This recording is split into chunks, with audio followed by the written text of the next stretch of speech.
So, ato pakita mga kaigsunan nga kagahapon adlaw ang kalibutan nag-celebrate sa Valentine's Day. Nakadawat pang bulag ang tanan mga kaigsunan?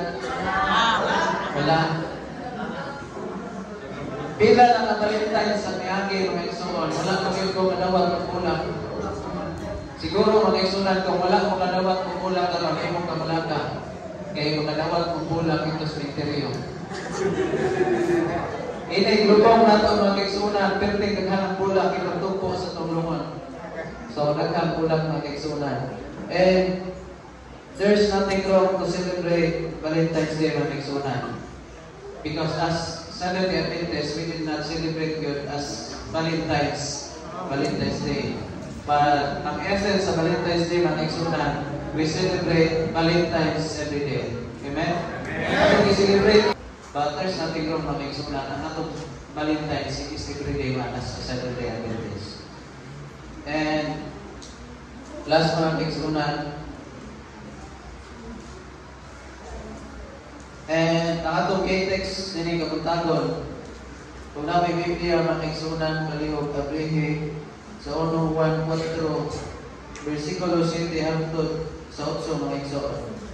And ang dire sa English, King James Version, Beloved, let us love one another, for love is of God, and everyone that loveth is born of God, and knoweth God. He that loveth not, knoweth not God, for God is love. Magampo kita mga kaigsunan. So ang title mga kaigsunan sa atong mensahe din itong tagon is mahitungod sa gugma mga kaigsunan. Sa pagsulod na ko dire ganina, akong ilamano si Ate Tere, kung kumusta na katay, kumusta na imong heart. Ingat sa mga kaigsunan nga, ang i-smile man si Ante, ang na-inspired lagi karote, sa inspired sa Ginoo. Amen? So dapat mga kaigsunan sa ato kapagsulod sa simbahan, sa ato kapagsimba sa Ginoo mga kaigsunan, it is very important that we are inspired sa Ginoo. Amen? Importante nga inspired kita sa Ginoo mga kaigsunan. And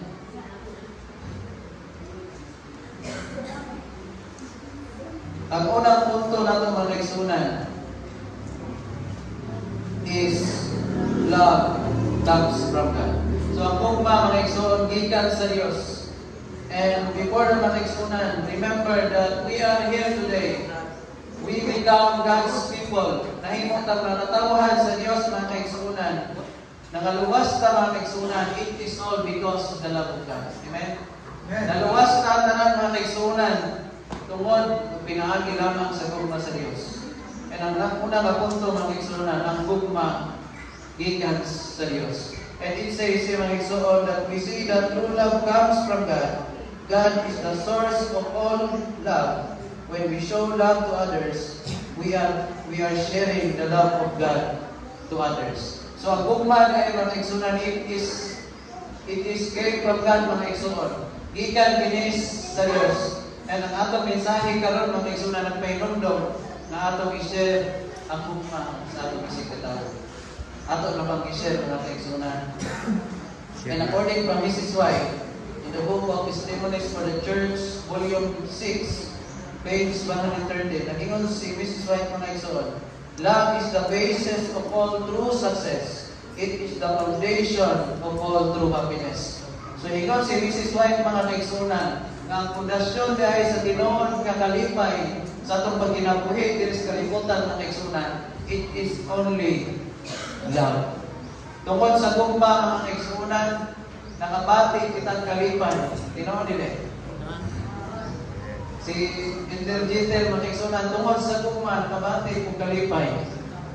Kitang tanan mga kaigsunan, nakabati ng kalipay, ining kalibutan na tungkol sa gugma.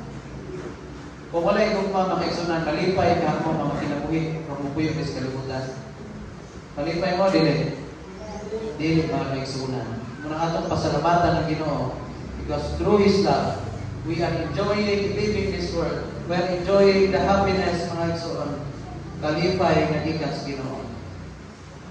So nakoy nangyo mga kaigsunan.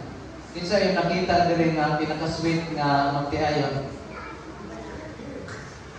Anang buhalog yun sa guys motor? Yaman! Kinsa ang naigsunan? Ako! Si Susan, pero wala lang sangkol. So, si Uncle Alex o si Ante. Akong gyapyo nga maning diri sa tubangan. Kadali lang tayo. Kamusta?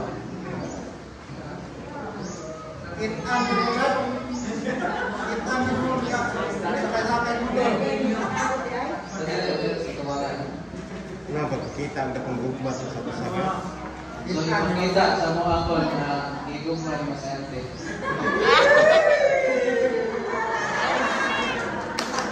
Sa puno. Istorya. Oh, I love you. What's your response? I love you so much. So, thank you so much. So, ikala ang mga nagsuna ng gugma. We should express and we atong ibabati mga kaigsunan sa atong hinigugma sa kinabuhi nga atong sila gigugma. Atong labi na sa mga magtiayon. Ingat po din yung mga partner na I love you. Amping ka na ba? Before mo nataw. Before mo nataw yung mga bana o nasawa. So tingin mo kay love you mga igsunan. So tingin mo kay love you. Inyong mga kabataan, ang atong mga kabataan, mga kaigsunan. Atong kong sundihan nga I love you na. Because ang atong mamisahe mga kaigsunan, ang unang punto, pinaagi sa atong gugma mga kaigsunan, magkabatid at kalipay sa atong pagkinabuhi. Amen? Amen.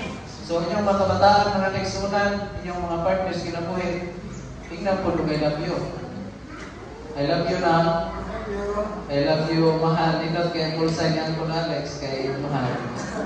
So sa full sign pala, mga kaigsunan, napakita na ang gugma. So, mo na isugo sa Dios kanatong mga igsunan na sa matag adlaw natong pagkinabuhi atong ipakita ang atong paghigugma sa atong pamilya at ipakita ang atong paghigugma mga igsunan sa mga tao sa atong palibot. And sunod mga igsunan, labi na ning laki ng igsunan. Sa una magkuyog pa sweet kaayo. Tanan nga sari mga igsunan na ay chocolate, matsari, anniversary, birthday, bisag kung sa sari mga igsunan na ay chocolate. Di ba nila? Na ay chocolate mga igsunan, pero karon pag-minyo na mga igsunan, na pa may chocolate. Bisag kung snowbeer mga igsunan, wala rin yun. So, dapat mga igsunan, importante ang matag daw atong ipakita atong higugma sa atong minahal sa kinabuhi. And next mga igsoon, loving is not only so uyab pa. Kita mo mga igsunan ng mga laki, ang pagtulos mga bayan kay pagpapalos mga bayan. Kita mga igsunan ng mga laki, maayo rin tas uyab pa. Sweet kayo lambing-lambing, pero paminyo ng mga igsunan, pusok na ka ng musika. And, hindi yung igsunan, labing is not only sa uyab pa or sa bangko pa mga igsunan, but labing, it is everyday mga igsunan. Amen? So, kadaan lang mga igsunan. And, nakutanan ko mga igsunan sa mga tigulang, ako kipamunta kung sa'y definition sa gugma para sa ilaha. Nako'y tigulang kipamunta na makiksunan kung ano sa'y meaning sa gugma para sa imuhanay. Yun siya nga, based akong experience doon, kanang magugma ko doon nga, inikatulog na ako nga, iyarga akong nawang akong makita. Doon ako'y laing kipamunta na mga niksunan, pumunta na ako, laing akong pagkakaroon. Kung saan kayo mapil kung manigong mga ante, ingon sa mga kaigsuunan nga dili ko katulog kaayo daw, kaya magsikog una-una niya. Tinuro na nila. Motor mga kaigsuunan, na ay pangutana ni Pastor Serrano, nagugma ko Pastor, Di ko katulog maayo, gignan siya, Pastor Sira ng kaigsunan, dili mo nagugma, insomnia na. So mga kaigsunan, kasulay magundaan ng magugma mga kaigsunan. Kasulay, tatanan mo lang. So, si Ate Tere, mga kaigsunan mo ganay ko sa nakita na ko sa unang kabuhi, basta ko na inspired kayo sa ating nasi angkol. Sinakabulit. Sa mga kaigsunan, ikaduha nga punto, loving others shows that we know God. So ang pagkigugma na sa uban mga kaigsunan, dili lamang sa itong pamilya, kundi sa mga katawhan na nasa itong palibot mga kaigsunan. Sa itong pagkigugma sa uban, atong ipakita na nakaila kita sa Diyos. And ang ingon rin mga kaigsunan, our love for others is a sign of our faith. So ang atong pagkigugma sa uban mga kaigsunan, it is a sign na doon na kita ipagdoos Ginoo. And when we act with kindness and care, we are reflecting God's love in our lives. So kung magpakita kita, maayo, mabinuhatan sa itong isip katawang mga kaigsunan, nag-ibang dire, atong ipakita ang ugma sa Diyos atong kinabuhi. Amen? And according to Mrs. White mga kaigsunan, the desire of ages, the love of Christ is a love that is not selfish. It is love that seeks to benefit for others. So ang ugma ay mga kaigsunan nga kinahanglan nato nga maangkon sa pagkinabuhi is ang ugma nga magkauna kita alang sa kayuhan sa uban. Dili lamang kayuhan sa atong kaugalingon, dili lamang kayuhan sa atong pamilya mga kaigsunan, kundi kayuhan sa kunahuna ta sa kayuhan sa atong kasilingan. But the question mga kaigsunan ato kaning gihimo sa atong pagkinabuhi. Kanang gawna-una ta sa atong silingan, kanang makaluluoy na itong silingan mga kaigsunan, nakahatag batas panahon, nga wala sila'y matawag, na sila'y bugas, wala sila sa panahon sa paghinaglan mga kaigsunan, nakahatag o kita. Importante mga kaigsunan nga pakita at agumpa labi na sa mga katawhan nga nasa mga palibot. And nagingan ka rin mga kaigsunan, I will share you the illustration mga kaigsunan. During 2022, wala ko masayo. Dito sa Mindoro mga kaigsunan, siyempre ang military o mga NPA, di ba, kontra mo na. So, during 2022 mga kaigsunan, ang atong church, especially ang Adventist World Radio, dito sila sa Uke, dito sa Mindoro mga kaigsunan, 2022. So, 2022. Ang atong mga Adventista, mga missionaries mga kaigsunan, dito sila dito sa Bukid sa Mindoro, dito sa Bukid, daghan kayo mga NPA mga kaigsunan. E na po yung mga army. Na po yung army yung mga kaigsunan. And you know what? For how many months mga kaigsunan, ang mga NPA o mga army, pag-abot na sa harvest mga kaigsunan sa bautismo, nagkahan kayo mga NPA o army ng bautismohan mga kaigsunan. It is because they show the love of Christ mga kaigsunan. Ilang ipakita ang atong mga missionaries. Saka silang bukid mga kaigsunan, ilang i-reach out ang mga dili ko nato. Pagkasabot ng mga kaigsunan, dili ko nato. Dili ko nato mga kaigsunan. Diyan to sila sa bukid, isaka sila sa kabukiran, buyog ang mga military mga kaigsunan, imbis mag-ira. Nahimo noon ng mga Adventista ang mga NPA mga kaigsunan. Amen? Ingana ang lahog sa gumpa mga kaigsunan. Kung atong ipakita ang atong pagigumpa sa mga tao bisan sa atong kontra mga kaigsunan, we don't know, someday nahimo na sila Adventista. Amen? So atong ipakita mga kaigsunan. And na ko yung classmate mga kaigsunan nga debatidor.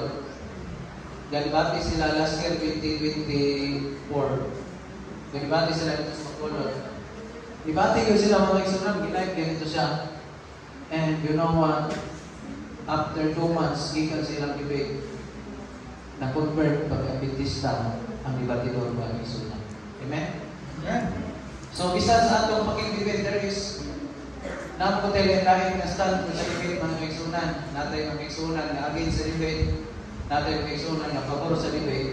But bisan negative ang lantaw sa debate mga kaigsunan, we don't know nga tungod ay sa itong pagkikdibate, nga itong ipakita, itong gugma sa itong kontra, we don't know mga kaigsunan na mahimo din ang aktivista.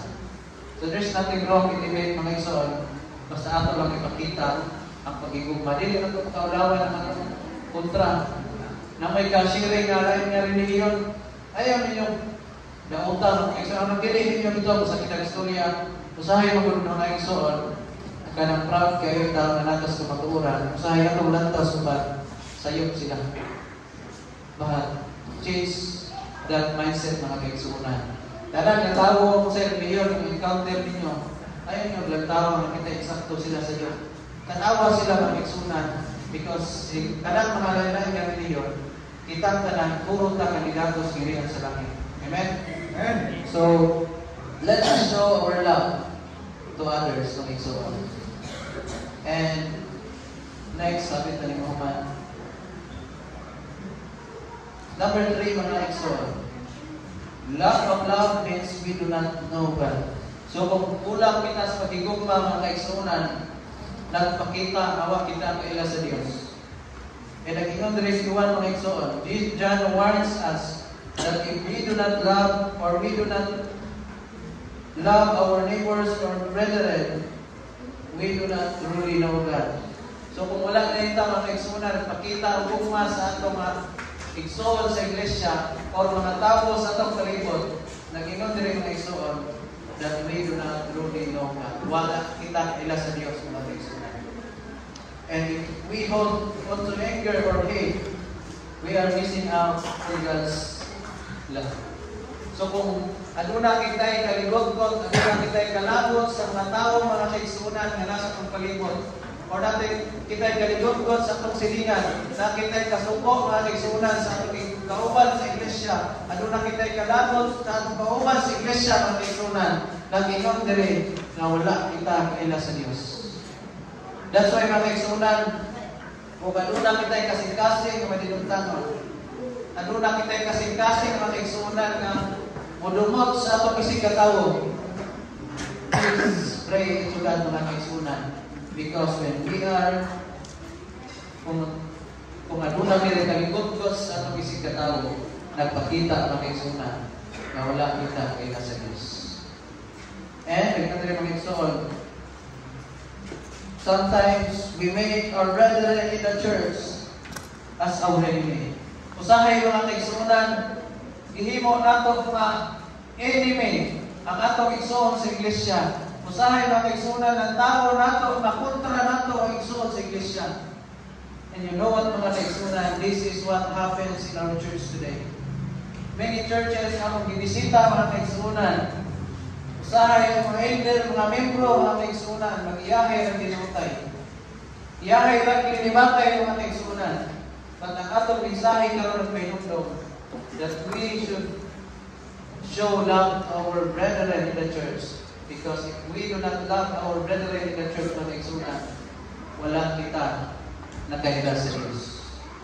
And according from Martin Luther King Jr., head niya siya sa army sa US, mga kaigsuunan, ingat pa riyan, love is the only force capable of transforming an enemy into friend.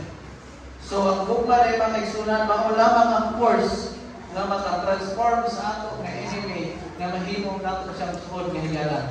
Inside the church, mga kaigsuunan, bisan puro ta mga Kristohanon, but sometimes we cannot avoid mga kaigsuunan na magkakontrahan na ikasulod sa iglesia. But according to Martin Luther, mga kaigsuunan, through the love, we can make our enemy as our friend, mga kaigsuunan. Last illustration na i-share niyo mga kaigsuunan. Nato yung istorya nga pastor dito sa Bacolod. Then, na-assign siya sa usa ka district mga kaigsuunan nga ang pinaka-influential na tao, pinakadato, sunod sa district, na kontra niya mga kaigsuunan sa pastor. Kay wala ko kabalo dito sa tinuod ni hinungdan mga kaigsuunan, but nagsulti sa pastor, nagkakontra sila sa pinaka-influential na tao. And hapit good siya petitioning mga kaigsuunan ang pastor nato dito. So, ang iyang himo, iyang iadto, wala niya ilang tao na kontra ng elder. katong ikuin siya nga tao. Yung himong mga kaigsunan, iya lang ibuhatan ng mayo, kung sige niyang ibisita mga kaigsunan, sige niyang ganito silang balay, sige niyang gidayig, huwag tayong tao mga kaigsunan, ang katong influensya na tao, nga mo petisyon ta niya mga kaigsunan, na himo niya na pinakasuod na higala sulod sa Kristo. So nga ang mga kaigsunan, bisan sa atong iglesia, there are times mga kaigsunan nga adunay mga nag-away, but when we show the love mga kaigsunan, ang atong mag-away sulod sa iglesia, mahimo nato na pinakasuod mga kaigsunan. Amen? Amen. And karon mga kaigsunan, katong influential na tao, close na kay sila sa atong mga pastor. Every time na crusade si pastor, every time na programa si pastor ng igsoon, ang kinder na kwartahan tayo, sige na suporta. Supportive kayo siya. So mga kaigsunan, as a servant of God, kita na mga katawhan sa Ginoo mga kaigsunan, let us love each other. Let us treat each other mga igsoon. Isip mga igsoon sa iglesia. Because all of us here mga igsoon, kitang tanan diri karon, puro ta kandidato para sa simbahan sa langit. Amen? That's why mga igsuonan, kung natay kontra sa iglesia, ato kiampo mga igsuonan, let us treat as our brethren, not only for this earth, but for heaven mga igsuonan. And last mga igsuon, ingon diri, when God is love, and He wants us to love one another. Love comes from Him, shows our relationship with Him. Kung magpakita rin ang gugma ng kaigsuunan sa atong isip katawo, nagpakita rin ang kaigsuunan na aduna kita suod nga relasyon sa Ginoo. Amen? When we are showing love to others, we are not only showing our love to them, but we are showing that God loves them. Especially sa mga non-believers, mga kaigsuunan. Kung makita ta gugma sa atong isig katawo nga wala pa nangalagad sa Ginoo, nag-ingon diri mga kaigsuunan, we are not only showing our love to them, but we are showing the love of God to the people. Amen? Amen. And ako po yung pag-ampo mga kaigsuunan. Sulod sa iglesia, we have different kinds of conflicts. Kung nag-away usahay, natay kaligutot sa kaigsuon sa iglesia. But always remember mga kaigsuonan, na ang Ginoo nagtawag ka natong tanan, na atong ipakita ang atong gugma sa atong kaigsuon sa iglesia. Kung aduna kita kasuko mga kaigsuonan, atong i-twist or say twist lang. Atong balihon mga kaigsuonan, imbis na suko ta, dapat atong ikalipay mga kaigsuonan. Nagdula tayo conflict, kay pinahali rin mga kaigsuonan, maka-ampo tas Ginoo nga makontrol nato ang atong emotion, ang atong kasukok, mahimok siya kagugma mga kaigsuonan. So, malay kung may mag-ampo mga kaigsuonan, ang Diyos magapanalangin ka natong tanan. Amen.